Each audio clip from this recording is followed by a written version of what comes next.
Hi everyone, and welcome to Ask Christa, the place where you can ask questions about how to work through business challenges and workplace issues. I'm Christa Dhimo, and today's listener question is focused on a single department, the department most people think of when you say business. For that reason, I'm thankful for this question because it gives me a chance to clarify a few things and clear up the myth about what business is all about, because it's definitely not about just this one department. The listener question has context too. Here it is. I turned 40 earlier this year and just got laid off. The layoff helped me realize that I really want to start my own business. I've been watching your show for a couple of months, digging into your resources, and the content not only helped me build a business plan, but also helped me bring two impressive advisors on from a local accelerator program. My background is in market analytics, so I feel confident in that part, and I'm confident about the product I'm building. I'm not confident in finance, though, and my understanding is that finance is the heart of a business. Help. How much finance should I learn? First, I want to thank this listener for such a generous and kind question in the context. I really appreciate that. As all of you know, I'm doing this to help people, not for big numbers. I love what I do for a living, and I love being able to share it. So my whole goal is to just impact one or two people if I can, and that really makes my day. So thank you.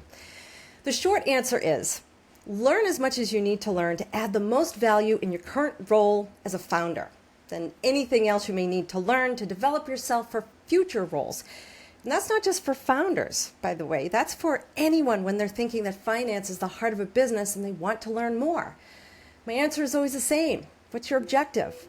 What do you need to learn to be better at what you do today and to jump into or move towards something you want to do in the future? To this listener in particular, I would say you have a lot of the critical skills needed to successfully start up a business. And I applaud you for taking your layoff as an opportunity to follow an instinct while also being responsible about it. And of course, I'm sorry to hear you were laid off, but I hope it really turns into something that's amazing. Your skills are truly foundational skills that a lot of founders don't have. And they often run into a lot of problems because they aren't thinking about market or market analytics or market fit. Many founders start with how great the product is, an important starting point, but don't knock the market analytics piece. That's what's telling you whether there's a there, or however the saying goes. But I'm going to take this one step further and focus on something that I think is part of this question and really important. There's a persistent myth that business people are finance people. It might be from 300-year-old paintings where they show the merchant counting gold, or old-timey movies where someone in a suit with neat hair would handle the money and the workers would be in the background. I'm not naive. I know where the sense of finance being the heart of business comes from, especially when growing up in a country with a capital economy ruled by supply and demand. This is the world that I live in. But if you know what it takes to start up a business and manage a small business, grow a business, buy a business, sell a business, make money, avoid and manage the risks that lead to you losing money, the finance piece is a lagging indicator of performance that tells you how you're doing, how healthy your business is. And that's really important, but there's a whole bunch of other functions that you need in order to be healthy. Finance is also one of the few metrics that are directly connected with many other metrics within a society, particularly an economy that depends on supply and demand and profits and losses. But as a lagging indicator, that metric is based on what has already happened. And to me, as someone who has fixed a lot of big issues, including a rather large setup of a startup just 10 weeks before its first product approval, it's really important to get to the leading whenever possible, those leading indicators, and track progress through a variety of metrics so that you understand your financial health.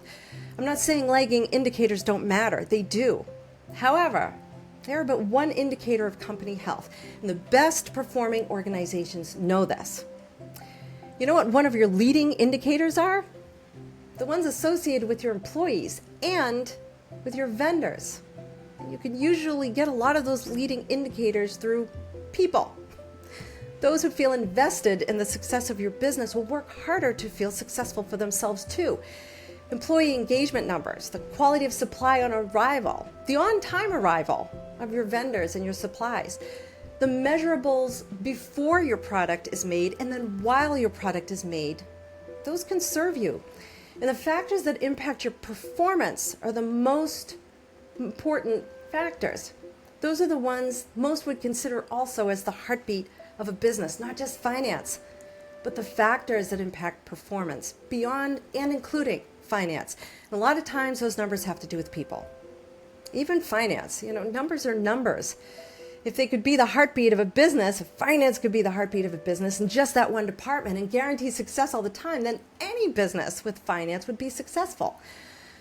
So I do want to take a moment to talk about the function of general and administration in a business and the functions that are included in that. General and administration, or G&A, those are indirect expenses in a business. And by indirect, I mean they aren't directly tied to your product or your service. Their cost per se, they do not directly impact your products or services either. They do not touch your product or services. Instead, they support your product and services. Marketing and sales, understanding the market and creating that demand and closing the deal.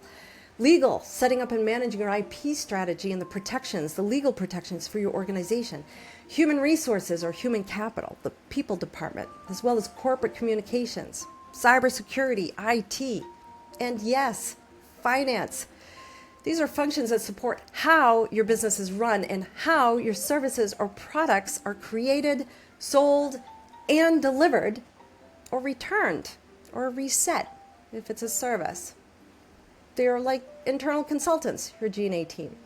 They're all experts in their domain too, so I want you to think of them as the ones who make sure your business runs as smoothly and as efficiently as possible with these various functions supporting the entire organization, including those who are managing the making and release of the product. They're supporting manufacturing and quality, who are the direct costs because they're touching your product, or delivering the service, such as your consultants. All those G&A experts support some level of compliance and effectiveness, and they rule their roost, their function as experts, enabling the organization to work within the necessary obligations of laws, contracts, while also managing the workload in a way that doesn't overload the organization with unnecessary expenses and processes. But as internal consultants, they don't own what you own. So for example, HR doesn't hire your employees, you do. Finance doesn't own your budget decisions, you do. You own all of your business decisions. You do, at least how it should be, you're the one who determines how you're going to spend your budget. And there are ramifications, by the way, if somebody feels they've been coerced to spend their money in a way that's unethical. That's usually part of what finance helps an organization avoid. They maintain that ethical nature of how money is spent, at least if they're able to do their jobs well. Finance is a department that expertly tracks the money flowing in and out of an organization. They consult other departments too with what the world would look like or already looks like if you go over or under budget. They assure the organization is reporting their finances in a compliant and lawful manner and on time. And if an organization is really savvy, finance facilitates the share of information and the planning processes between commercial demand and manufactured supply. As such, finance is an important function, but so are a lot of other functions in G&A. So while I don't want to diminish finance at all, I've reported to a lot of CFOs, and shout out to John Gulbeski, who remains one of the best managers I've ever had. I want to be sure everyone understands there are a lot of other critical G&A functions too. For example, I've also reported into some of the best and worst chief operating officers or chief people officers and chief commercial officers, all critical to a business and all part of G&A.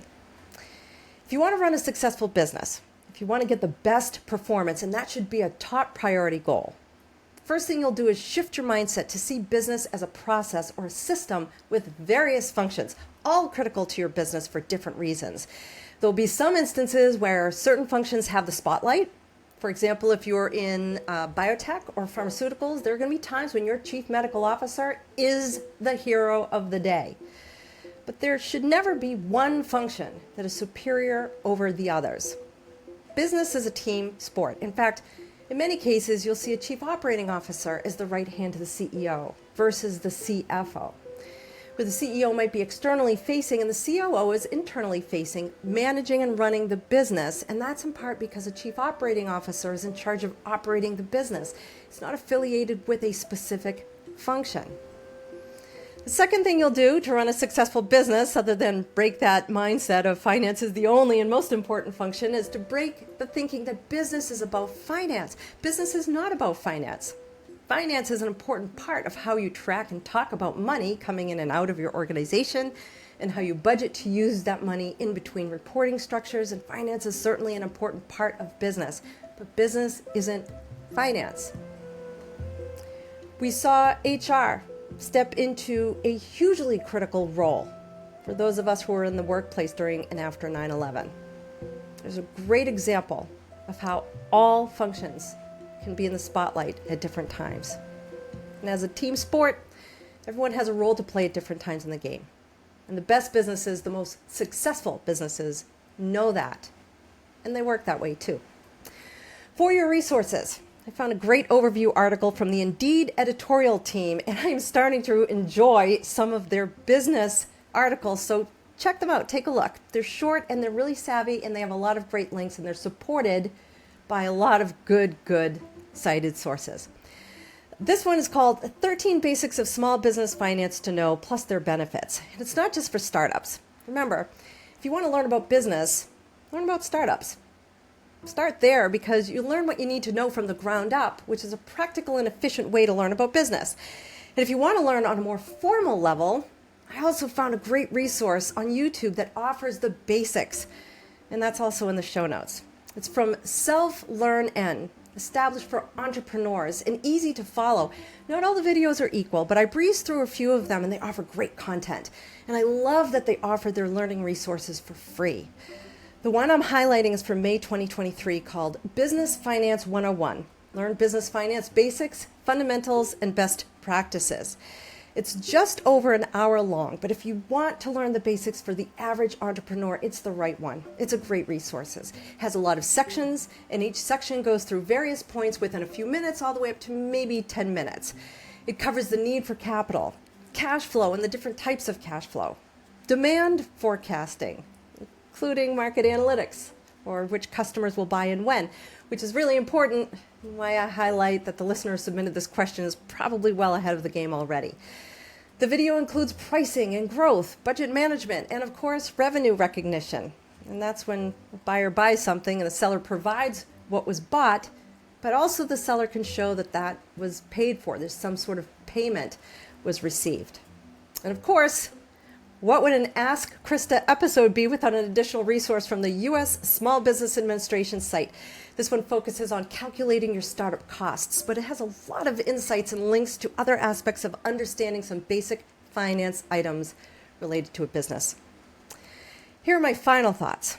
Within the context of the listener's question, and for most of you, learn the basics of finance, which is the same whether you have a budget at home or at work. You need to make enough money to pay your bills. If you don't, you have to start borrowing money. If you repay your borrowing and have good credit, that's great because your credit score goes up and you're able to borrow more money if needed at a lower interest rate with some added perks because you're a trusted person with money. They know you'll pay it back. They know that generally you make more money than you spend. But if you borrow money and cannot pay it back and have to borrow more, and this happens with companies, your credit rating goes down. These are important things to know. These are the things about finance that you should learn. But learning the basics about budgets, learning the basics about finance, learning the basics about the block and tackle within a business, that's simple. And sure, everyone should do it. So learn. And as an aside, be good to your financial planning and analysis team at work.